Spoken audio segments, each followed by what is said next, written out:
in the heart of March. The F-Nighthawk sliced through the tempestuous clouds, becoming one with the stormy backdrop of the Serbian countryside. Its sleek form mirrored the eerie silhouette of approaching danger, determined to fulfill its mission. Inside the cockpit, Lieutenant Colonel Daryl Zelko leaned forward, focused and unwavering. The hum of the engines melded with the distant rumble of thunder, echoing the tension that built with every passing second. As the aircraft glided low, anticipation thickened in the air. The mission briefing fresh in his mind, the destruction of a vital command center in Belgrade, a strategic blow against the Serbian Air Force. Zelko was flanked by F-Vipers, guardians in the night sky equipped with advanced missile systems designed to eliminate enemy radar with unerring precision. The sleek profiles darted in formation, a symphony of calculated chaos, ready to unleash their payload against prying eyes.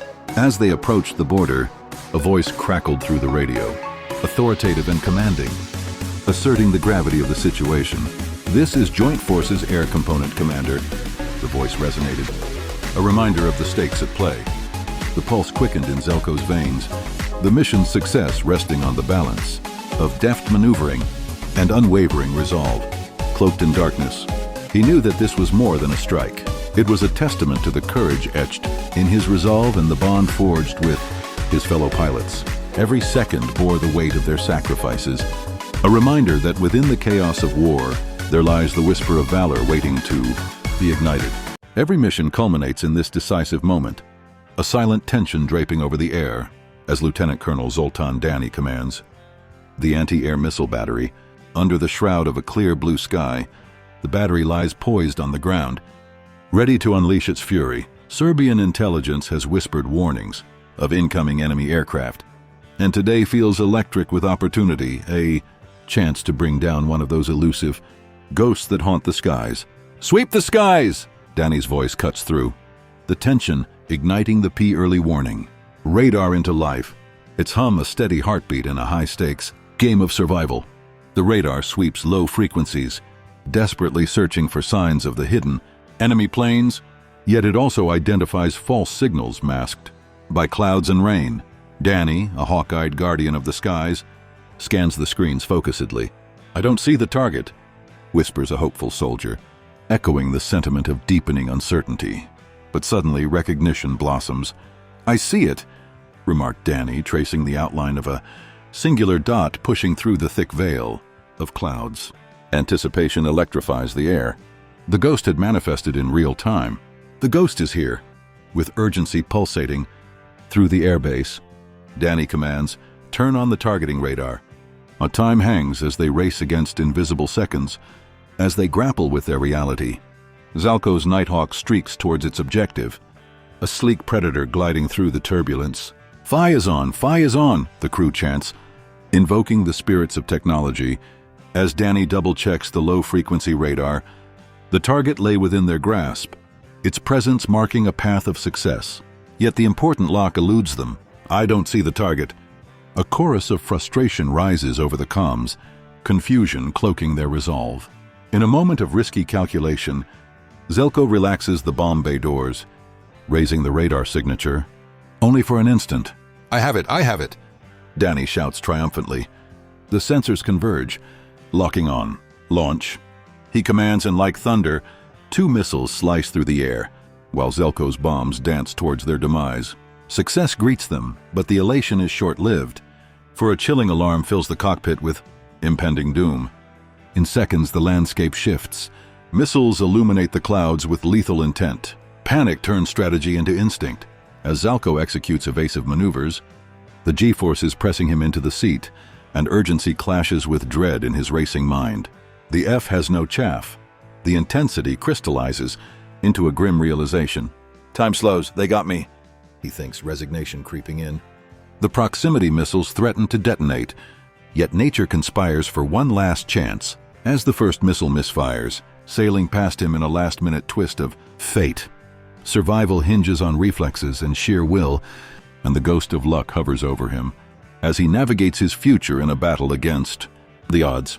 The second missile, though, doesn't malfunction. It explodes, sending out a cloud of sharp shrapnel that perforates the left wing of his Nighthawk.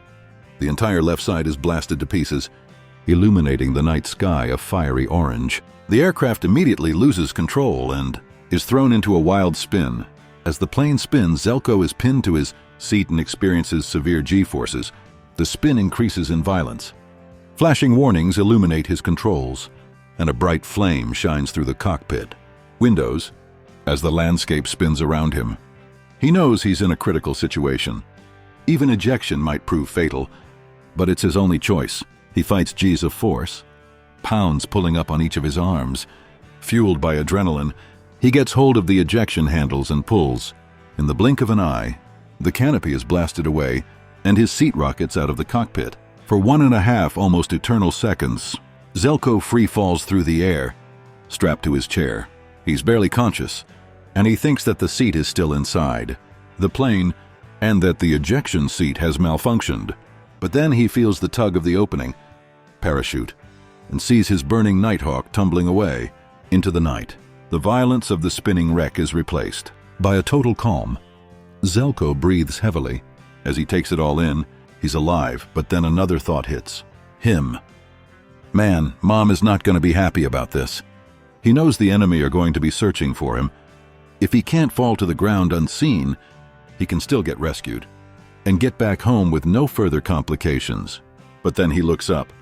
He notices his parachute is bright orange. He might as well be waving a flare. With his hopes of going unseen dashed, he takes out his survival radio to report he's alive and well. Mayday, mayday, mayday. Vega Vega going down. To his massive relief, the mayday is heard. Vega Magic copies your mayday. Last position? Vega last position in aircraft. Point after target. Zelko sees a ditch from above. He doesn't get to say much more before hitting the ground. He's now alone, deep behind enemy lines. Zelko runs for the ditch he saw on the way down. He quickly paints himself with mud and tries to hide as he awaits rescue. News of the downed plane quickly spreads.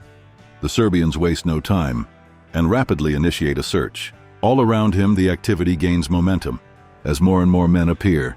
Men of the Serbian army comb the area, gradually joined by local policemen and civilians as the news spreads. Everybody wants to find him. Flashlights illuminate the fields, and trucks roll past on the nearby highway. Zelko can do nothing but sit and pray. Then he hears a rustle in the undergrowth, getting louder. Just outside his ditch, someone is searching. He stays still and quiet like a rock, quieting his breath. He hears panting and snuffling. It's a dog. Slowly and carefully, Zelko pulls out his knife. The dog gets closer. He weighs his options. Should he kill the dog? If P life, Sandy Vega over. Zelko's eyes go wide. They're here. He can be there. Go with me. Go ahead, Sandy over. Vega, is it okay to come down there? Zelko doesn't respond. He peeks out of his hiding spot, searching the area for threats. Flashlights shine in the distance. He may be armed, be careful. Vega, if you don't answer, we're going to try this later. He makes his decision. Yeah, okay. Let's go for it. Zelko turns on his infrared. Strobe as a chopper races into the area, but the strobe fails, and the helicopter can't see him. He curses his luck and desperately checks for threats. He has a backup, but it's nowhere near as subtle, but it's now or never. Zelko makes a quick decision and pops a flare. Bright light spills all around him and illuminates the area, pointing out his position for the rescue, helicopter and the enemy alike. There he is. The helicopter sweeps in rapidly. As the enemy also closes in, at the same time in the distance, flashlights from enemy patrols are all pointed towards the flare. But then another transmission comes through. The radio. Snuff your flare. It blinds our night vision. Thinking quickly, Zelko rushes to take the flare and dunk it in the mud, just as the rescue helicopter comes in to land right in front of him, and he is greeted by an American rescue team. How are you feeling, sir? Great. Now let's get out of here. The field is blasted with wind as the helicopter rises up into the air and exits the scene with just seconds to spare before the enemy spills over the landing site. Zoltan Downey and his crew to this day remain the only team to have downed a stealth aircraft in combat. When talking about the incident, Danny would later say when it hit, it felt very good, like scoring the winning goal in a football match. The U.S. didn't destroy the wreck, and the Serbian forces salvaged the mortally wounded Nighthawk unimpeded. And today, you can still see pieces of Željko's aircraft in the Museum of Aviation in Belgrade. Željko always expressed a desire to find the man who shot him down and congratulate him. He finally got his wish in just years after the incident. The end of the th century was packed with unforgettable military stories. Here's another one, what many call the last tank battle of the century.